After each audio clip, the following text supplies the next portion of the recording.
When there's a famous Bible story, there's always a question of how, if at all, you're going to illustrate it, because in some ways we have our own mental picture. I was raised with a almost impenetrable Bible. The print was tiny and the language was so archaic it made the King James sound like a pop song. I think it was designed to not be opened, and the pictures were old and musty and the colors dark and brooding. But in the 60s, I remember the translation, which was then called Good News for Modern Man, and today is simply known as the Good News Bible, or today's English version, came out a paperback with the New Testament and these very simple line drawings, which in their own way were very powerful. The drawing for the story that we call The Prodigal Son showed the moment when the young man hit rock bottom. He is sitting on a rock. So he did hit rock bottom. I thought it was funny. His head is in his hands. He's surrounded by pigs. It's the moment when he realizes nobody cares, nobody will take care of him. He's starving. Rembrandt, the famous painter, has a painting, as you can imagine, with so many biblical stories that he painted, The Return of the Prodigal Son. And it shows the son on his knees, about to say those words, "Father, I am no longer worthy to be called your son." The father, though, is embracing him. The older brother is in the darkness, brooding.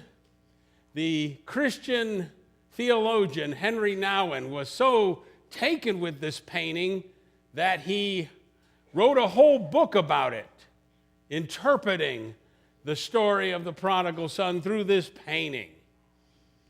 I wish I could paint. I could do something like Deb Shively did, where in illustrating the story, she shows arms and embracing and really captures a lot of this story in her artwork that she put together. But my drawings are, I guess it's not my forte. But in my mind, I have a film.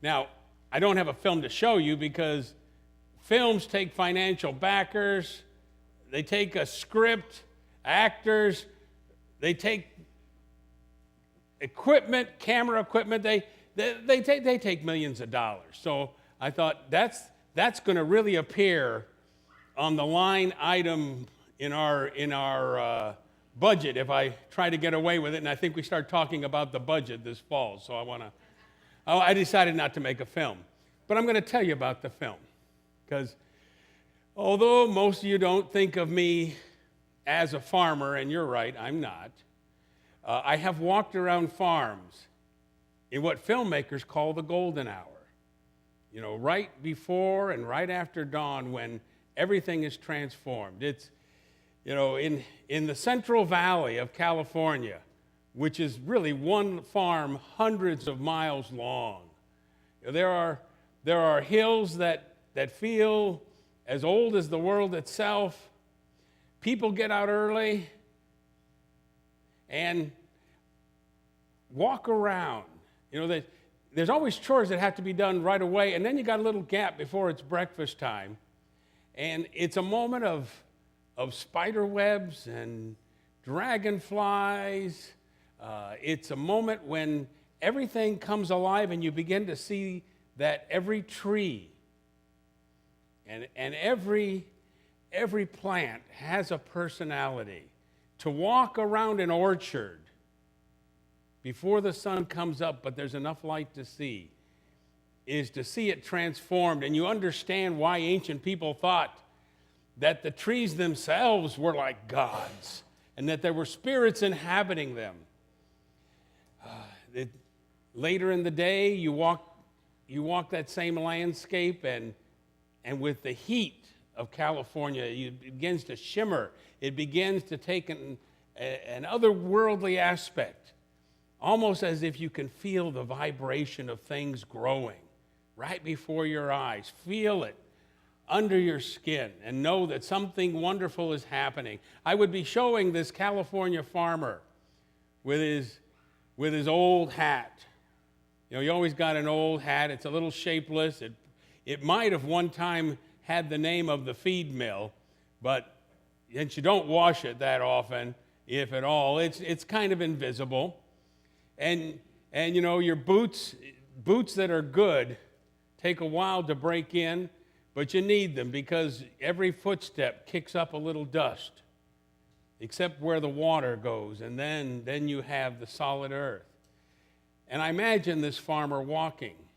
I can see him because he's trying to figure out what part of his heart he's going to cut out. What part can he live without? Because he knows the story of every olive tree. You know, olive trees live for hundreds of years. And they all have their own personality and characteristic, and they all take a different kind of care. He knows which patch, which part of the orchard the peaches grow like magic, and from which part they have to be coaxed. And his hands are in his pocket as he tries to walk around and decide, what part am I giving to the son who has demanded his inheritance? Yeah, I mentioned last week briefly, and I want to mention again. You know, the word estate, when we translate those words, I want my inheritance, I want my part of the estate, it sounds very formal and legal. Like all I have to do is sign some papers and you get the cash value. But the word in the Greek, it says, the young son says, Father, give to me your life, my portion of your life. That's the word that's translated as estate or inheritance, because that farm is his life. Those fields, those orchards, every animal is his life. Give me my share of your life. Now, we talked last week that he's the younger brother, so he only gets a third. That's the law in those times. The older brother gets 2/3. So I imagine the younger brother is chafing a little bit anyway. And because he's getting it early, he's only getting 2/3 of that third. So he's getting 2/9. But that's still too much, because I don't know what you pick. Because the father knows the son, and he knows he will never see that land again. Because the younger son will sell it, cash it in, not get nearly as much money as it's worth, because what does he know? Somebody, one of the other greedy landowners has been just dying for a piece of that orchard. They'll snatch it up in a minute, and you'll never get it back. And so he sits there and thinks, and thinks, and thinks. Last week, I said that sometimes we call this the parable of the prodigal son, but we ought to call it the parable of the economic sociopath. Because he's gonna take the value that he gets and waste it in Las Vegas. He will have nothing to show.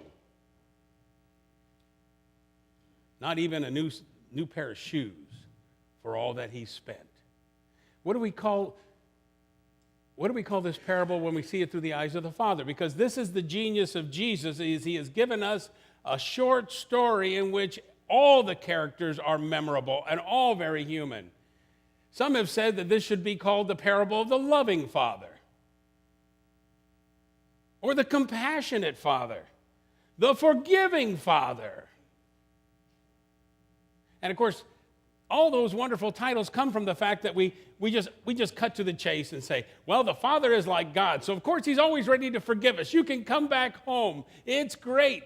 And once we make this this father, once we make this farmer God, we can't say anything bad because, well, he's God. So he's perfect. He knows what he's doing. And as all of us found out when we grew up from kids into adults, and all we learned, and as all you kids will learn, we don't know what we're doing. We don't know. No book really helps us. We make this up as we go along. I wonder if we ought to call it the permissive father. You know, Dad, you got to say no sometimes. You want your part of the inheritance? Well, start working so it's worth something when I die. The permissive father. But maybe that's even giving him too much credit. I would rather say that this is the parable of the frozen father. We said last week there's somebody missing in this picture, the mom. Is she dead? Has she left? Is she herself paralyzed by emotional trauma or whatever life has cast her way? Is she injured and too sick to be a part of the family? I don't know. We have the frozen father. He sees his life being torn apart and he can't stop it. That leads us to scene 2. Scene 2 of the little movie. You know, in the ancient world, all the old guys would gather at the city gate. And there they would just talk among themselves, solve the world's problems, and you know, watch the people come and go in and out of the town. We see this happening in a couple places in the Bible. In modern times, we would see those guys not at the city gate, but at the local diner. You know, the waitress is used to them. You know, they're going to buy coffee, and they're going to have their coffee refilled 3 or 4 times. They're going to talk, and nobody's going to actually buy some food, and her tip's going to be about $0.25, but she likes them anyway. She calls everybody sweetie, and she sees the guys there again, and you know, hoping maybe to raise the bill just a little bit so there's some cash, she'll say, "How about some pie?" Well, we've got 4 or 5 of the farmers there, including the frozen father, and one of them says, "It's too early for pie." All right, so she gives everybody a warm-up and she walks away. Now, these guys know everything about each other, and they're done trying to fix the world and the politics, and they've gotten maybe to the thing that really matters.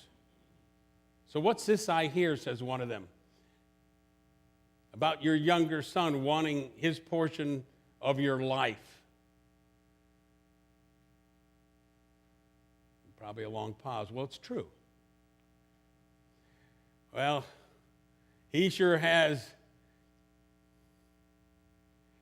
a surprise coming, doesn't he? Because, of course, any one of them would have told that son where to get off and what to do and how about earning your portion.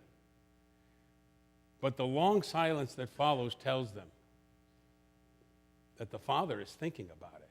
And one of them says, "You're not thinking about it, aren't you? If you're going to give the farm away, why not give it to the older brother who's out there working? He should be here sitting with us this morning." Well, he wouldn't, says the father, says the frozen father. He got an early start and was talking about how we have to do some grafting. You know, because out there, you graft almond branches onto walnut stalk so your almonds live longer, grow longer, and are better. He wants to make sure they all caught, that they're all working, that it's going good. I couldn't make him come out here and have coffee. Well, too bad that other brother of his isn't helping. Then one of them says, You're not thinking of doing this, are you? And the frozen father said, "It's already done." Where is he? He's gone. And then they don't know what to say. If they'd have known a little earlier, they might have had an intervention. They might have talked to a lawyer, to that family's lawyer, and stopped it. But this father has done the thing you should never do. Now, one of the books that's not in your Bibles, but is in a lot of Bibles around the world, is the Wisdom of Sirach. And it was written sometime around the year, we think, 165 BC, so about 2 centuries before Jesus died on the cross. And as I said, it's in some Bibles, not yours. The point is, everybody in that era, in Jesus' time, knew the book and knew the wisdom. And here's what it says in the book of Sirach. Listen to me, you who are great among the people. Pay attention, you leaders in the congregation. Don't give son or wife, sibling or friend authority over you in your lifetime. And don't give your property to someone else, since you might change your mind and ask for it back. While you still live and have breath in you, don't exchange places with anyone else. It is better for your children to make requests of you than that you should look to them for generosity. On the last day of your life, at the moment of your death, distribute your life. Distribute your inheritance. That's the advice. Don't give the kids anything early. You want to go to them hat in hand when you need a little cash? Don't hand out the inheritance to somebody else. You've got to be on your last breath before you pass it on. But it's done. And the money's gone. And then the son fails. And you know, that just may be, although the father may not have known it when he first began this, that might be the best thing that ever happened, because so often we're afraid to let family members fail. Not that we want them to have a catastrophic failure, but sometimes you don't make the team. Sometimes you don't get an A. Sometimes life is unfair. I said we don't know what we're doing, but as parents, but I know that during the time my kids were in school, I was always ready to be their advocate, but only quietly and privately, because I knew that life had to have failure. When one of my kids unfairly was left off a team after being promised that that child would be on the athletic team, I made a quiet call to the athletic director and said, don't undo it, but talk to your coach about a better way to handle something like that before it happens. I was aware that another parent at the same school had gotten another coach fired because their child was not a starter on the team. I was aware of a lawyer who dropped off his kids for Sunday school at my first church, who, when his kids started a riot on a beach in Southern California and were arrested, sued that city for millions of dollars for arresting his troublemaking kids. I was aware that parents want their kids to grow up in a world in which they never fail. So maybe the father should be called the patient father. We'll give him a little credit. He knew what would happen, and it did. And he prayed that it would bring the son home. Because this family has had to learn how to drive a car with only 3 wheels. It's unbalanced. There's no mother. They're all compensating for what another person should be doing.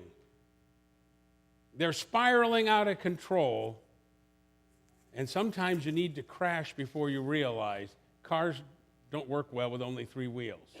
Not even in LA, where you see just about anything on the road. Well, I imagine, The older brother was outraged. He knew what had happened. He says, you know, that son of yours spent your life, not your inheritance, spent your life on loose women, on wine, women, and loud, happy song. And now he gets a party. But I think for the father now, there's something he has to do. You know, the story leaves us wondering. And if they're going to, maybe they're going to have to exchange their three-wheeled car for a three-wheeled cart. It's designed to go that way. Maybe now the father is going to have to explain to the older brother, you need to take some time off. Because he's told the other brother, everything I have is yours. I'm not splitting the inheritance again. And if you're going to have this long term, you're going to have to learn you're going to have to give yourself permission to let things go once in a while. And then he's going to have to say to the younger brother, you're here. You will never know want. You will have a place at the table. I'm getting up at 4 a.m. in the morning. I hope to see you there. So that maybe we get to the last scene of this video I have in my mind, and now we see all the old guys again around the table. And there's the two sons with them. And the old guys are looking at the two sons wondering, what has happened? What does this mean? Why is he back? What's the situation? And so one of the guys says to the older brother, hey, it's good to see you here. I thought you'd be out in the fields. And he answers, I thought I would too. I thought I would too. But I think I'm going to take the whole day off. Well, what are you going to do? Nothing. But I thought you had to make sure all the trees are properly grafted, that almonds will grow on the walnut stalk. Well, that's what he's going to do, he says, pointing to the younger brother.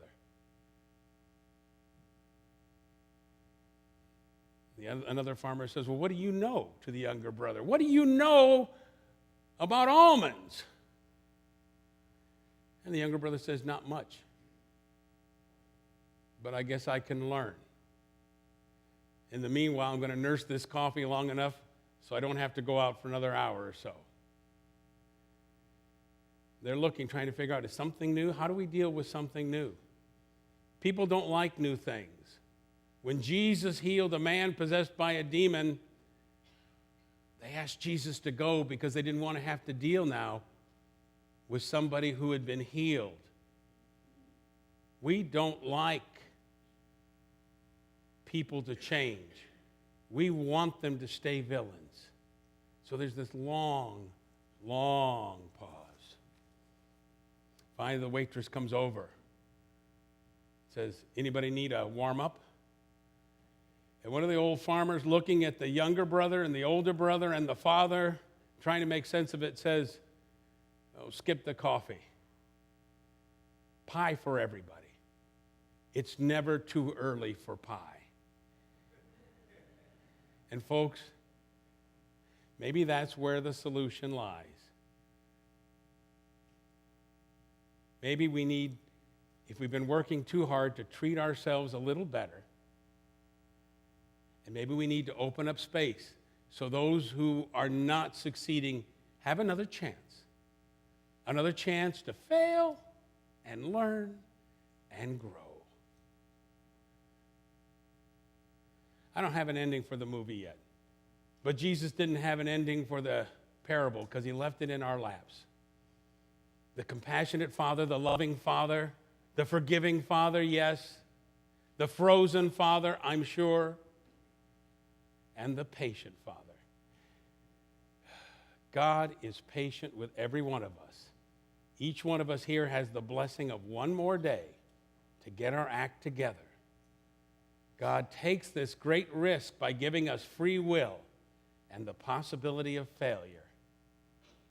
Because when we succeed, it really means something. This is the day the Lord has made. Reflect on how God has let you fail. and say to yourself, today, with the help of the Spirit, something good is going to happen. And don't leave out the pie.